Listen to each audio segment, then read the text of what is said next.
Welcome to The Debate. Today, we're diving into Shahram Taraki's The Five Keys to Professional Business Success, and specifically, the really foundational role he gives to personality. Our core question, it sort of emerges right from Taraki's insights, is this.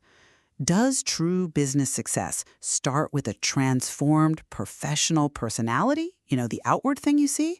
Or is it the deliberate shaping of one's inner forces that truly kicks things off and keeps achievement going? I'll be arguing that the personality itself is the primary catalyst here. And I'll be taking the perspective that, look, while a strong professional personality is absolutely vital, it's the conscious direction of one's internal forces, that deep inner work that fundamentally has to come before and cultivate that personality. So that makes it the true starting point, the thing that really separates the high achievers. Well, Taraki makes an incredibly compelling case. Right from the very beginning, he sort of cuts through the usual noise. He states, and I'm quoting here, "True business success does not begin with money or big ideas, but with personality."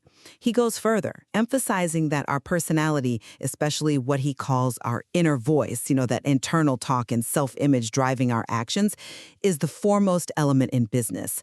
And look, he's not talking about just being naturally charming or something. He's describing a specific, marked shift that high achievers consciously make. They become someone new at work.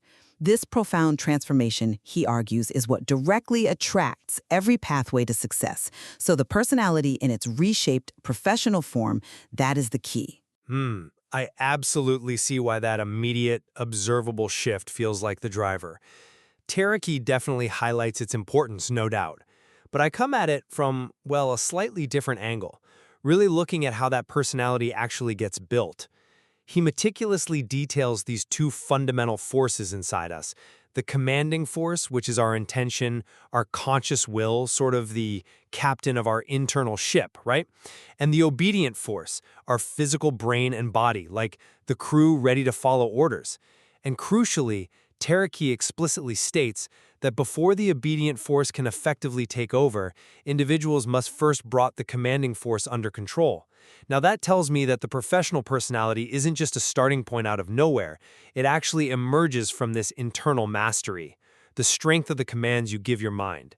That is presented as the true initiating step. It's the deep internal work that then grows the outward personality. Okay, that's a really interesting way to frame the internal mechanics, and it does show the depth of Taraki's framework. But I keep coming back to his emphasis on the observable outcome.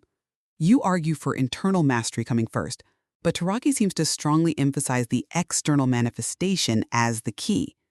How do you square that with his statement, whenever people's behavior toward you changes, it is a sign that you have changed? Doesn't that suggest the outward shift is the primary catalyst for success? He's talking about how others perceive and react to this new professional you. When colleagues say, "Wow, you've changed, you're so focused now," isn't that a direct sign that this new, dedicated professional personality is actively driving things forward? Yeah, I get that. But I'm just not convinced that external change is the origin point of success, even if it's a clear sign of it. Yes, people's changed behavior towards you is a vital indicator, absolutely. But Taraki actually specifies why they notice that shift. He says it means your commanding force has sent a clear image of your goals to the obedient force, your brain, and as a result, it is carrying out its role effectively. So the external manifestation, that visible personality shift you're focusing on, it's therefore a consequence, a result of that internal command. It's not the first domino. That powerful internal direction, that must precede the personality's outward show, making it the true initiating step that gets the ball rolling. But from a practical, day-to-day standpoint, for someone actually trying to achieve success, the emphasis Taraki puts is on the action of reshaping yourself. He instructs us to reshape their personality, right? And to become a different person at work. The operational focus for him feels squarely on the active, conscious act of presenting and embodying this transformed professional self. It's about how you show up, the distinct identity you commit to for your professional purpose, making that visible change your practical driver. It's about consciously being that person at work. Okay, I understand the appeal of focusing on the outward presentation, the practicality of it. For me, though, the deeper operational focus has to lie in that internal imperative Taraki mentions, to direct your brain with strength and clarity. Think about it like this. Success, as Taraki notes, ultimately depends on the strength of the commands you give your mind.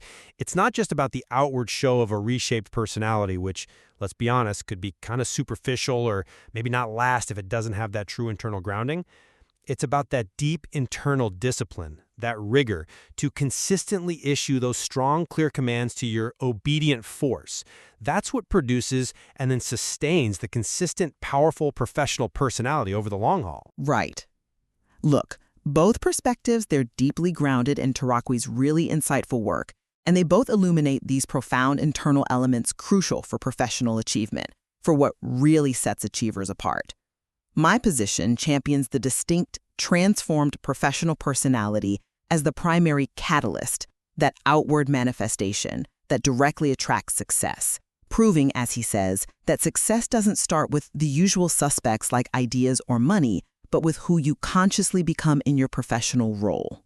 And I continue to emphasize the foundational act of consciously controlling and directing one's inner forces, specifically that powerful commanding force, as the true initial impetus. It's what cultivates and sustains that powerful professional personality.